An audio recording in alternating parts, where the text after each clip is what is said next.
Good evening and welcome back to Prime of Midlife. It is Wednesday evening and this evening we are celebrating. Kathleen has got a new job, that's my daughter, and we are both very excited about it. So there was a bit of a celebration this evening for tea. We overindulged, trust me, and we're now both feeling very sleepy. But yeah, so congratulations to Kathleen. Really, really pleased for her. And that brings me on to why we're losing people in the care industry. As you know, my mother is in a care home, which costs a fortune. Kathleen was working for a company providing care in the home for people who are still able to stay at home, just need that extra bit of help. And up until recently, she was paid on an hourly rate. She started at this time, finished at that time, got paid per hour.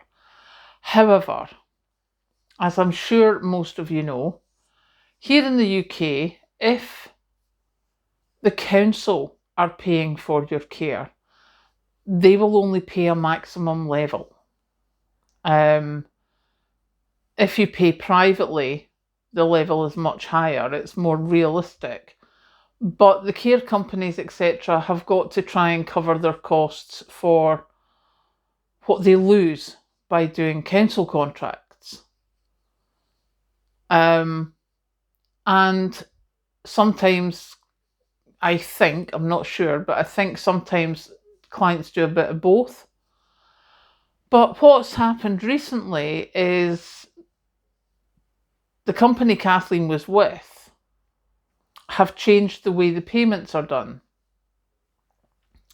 and gone to the same way that a majority of care in the home companies are seemingly working. As you notice, I'm being quite careful about my language here because I'm not 100% sure, but I know that it certainly seems to happen to a lot of agencies in this area. And what they do is they call it contact time. Now, contact time is fine. That is when you get paid for the time you're with the client. Now, I know in some areas of Perth, like you've got the sheltered housing, you've got the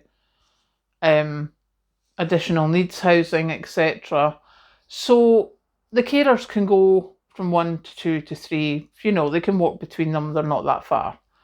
Here in the rural area, however, as you may have noticed by my AI video, the carers do a lot of driving. And if you don't make the petrol station, if you get delayed with a client and don't make the petrol station, you could have problems finishing your shift because there's not another petrol station within 10 miles that's open late. So that costs money, and seemingly what happened was they were like, right, we now need to go to contact time and you can claim back 25 pence a mile for your mileage. Now, the mileage is not an awful lot as such, but it all adds up. But you don't get paid the mileage from when you start. And for Kathleen, that can be 7-8 miles from where we are to her first client. So she's doing that, not getting paid the petrol for that. And then she's only getting the time with the clients.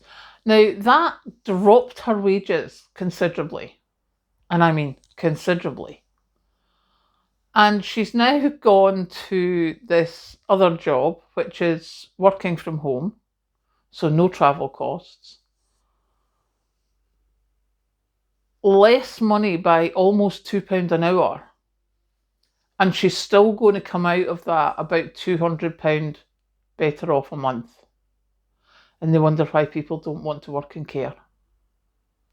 And I'm quite sure it's not just care in the community that's where that happens.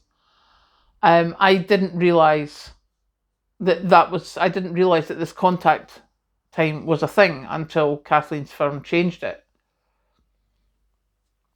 It's certainly not something I would be able to do. And I think it's certainly in rural areas, it's going to cause huge problems. I think it already is causing huge problems. So, yeah, that's something to think about. Is how is that sustainable? And I don't think it is. And I think that's going to become a big problem in the next few years. But yeah, apart from that, congratulations to Kathleen. We're very excited. So yeah, I just thought I'd come and tell you all. So now I'm going to go and not do an awful lot, just basically probably doze in the chair after eating so much.